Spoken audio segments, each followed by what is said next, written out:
जय राम जी की कथा सरिता। आइए इस श्रृंखला में आपको मैं एक और कथा सुनाता हूँ। इस कथा का शीर्षक है अनोखा मजाक। एक बार एक पिता और एक पुत्र दोनों साथ साथ टहलते हुए काफ़ी दूर निकल गए। चारों तरफ खेत थे, बड़ा अच्छा सुंदर और मनोरम नज़ारा था, काफ़ी अच्छा दृश्य था। शाम का समय, दोनों पिता और पुत्र घूमते घूमते घूमते एक खेत के पास से गुजरे। वहाँ उन्होंने देखा कि वहाँ पर एक जोड़ी जूते रखे हुए हैं। संभवतः किसी मजदूर के होंगे जिसने वहाँ पर अपने जूते उतार कर अंदर खेतों में वो काम कर रहा था। अचानक पुत्र को एक मजाक सूझा। उसने कहा पिता से, क्यों ना आज की शाम को थोड़ा सा शरारत करके यादगार बनाएं। मस्ती ही तो जीवन का आनंद का स्रोत है। पिता ने बड़े असमंजस से बेटे की तरफ देखा। पुत्र बोला, पिताजी, हम ये जूते कहीं छुपा देते हैं। जब वो मजदूर यहाँ पर आएगा और अपने जूतों को नहीं पाएगा और घबरा जाएगा, बड़ा मज़ा आएगा। हम बड़े मज़े से उसका आनंद लेंगे और इस आनंद को मैं जीवन भर याद रखूँगा। पिता की बात सुनकर, पुत्र की बात सुनकर पिताजी थोड़े गंभीर हो गए। पिताजी बोले, बेटा, किसी गरीब की कमज़ोर और उसके साथ की किसी गरीब की कमज़ोरी और उसके आवश्यक वस्तु की, ज़रूरतमंद चीज़ की अगर हम इस तरह से भद्दा मजाक उड़ाएं तो ये क्या उचित है? ऐसा मजाक कभी भी किसी के साथ न करना। तुम्हारे लिए उन चीज़ों की कोई कीमत नहीं, ठीक है, माना, परंतु इन वस्तुओं की उस गरीब मजदूर के लिए बहुत आवश्यकता है।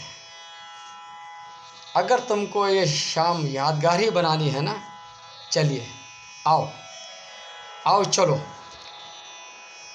मैं तुम्हारी इस शाम को यादगार बनाता हूँ।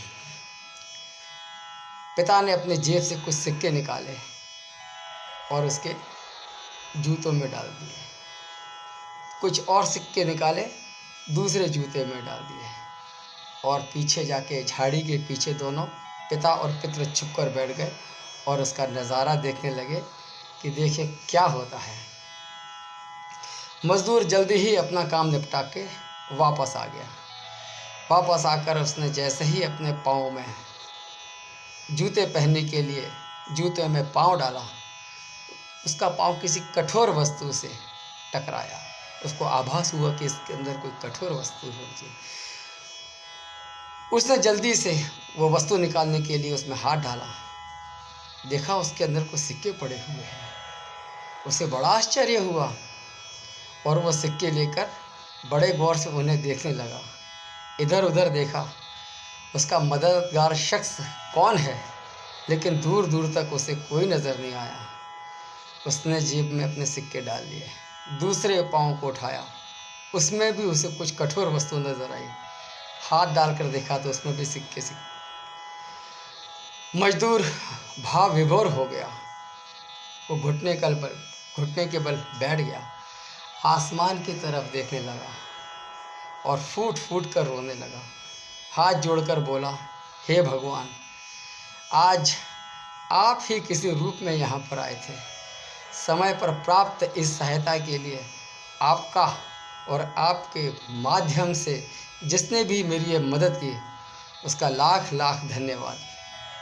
आपकी दया, आपकी सहायता के कारण आज मेरी बीमार पत्नी को दवा और भूखे बच्चों को रोटी मिल सकेगी। भगवान, तुम बहुत बड़े दयालु हो, आपका कोटि कोटि धन्यवाद। मजदूर की बातें सुनकर बेटे की आंखें भर आईं। पिता ने पुत्र को सीने से लगाते हुए कहा, तुम्हारी मजाक वाली बात तुम्हें क्षणिक आनंद देती, लेकिन आज जो तुमने यादगार वाली मजाक की है वो ज़िंदगी भर तुम्हें याद रहेगी। इस गरीब के आंसू और दिए हुए आशीर्वाद तुम्हें जीवन पर्यंत आनंद देंगे, ये क्या कम है? इतनी अच्छी मजाक शायद कोई और हो सकती है। बेटे ने पिताजी से कहा, आज आपसे मुझे जो सीखने को मिला है उसके आनंद को मैं अपने अंदर तक अनुभव कर रहा हूँ। अंदर ही अंदर एक अजीब सा सुकून है। आज के प्राप्त सुख और आनंद को मैं जीवन भर नहीं भूलूंगा पिताजी। आज मैं उन शब्दों का मतलब भी समझ गया जिन्हें मैं पहले कभी नहीं समझ पाता था।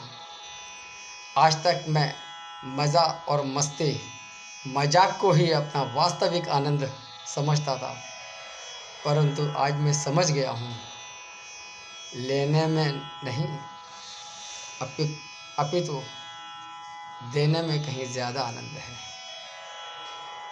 हम भी सभी आनंद देने में ज़्यादा विश्वास रखें।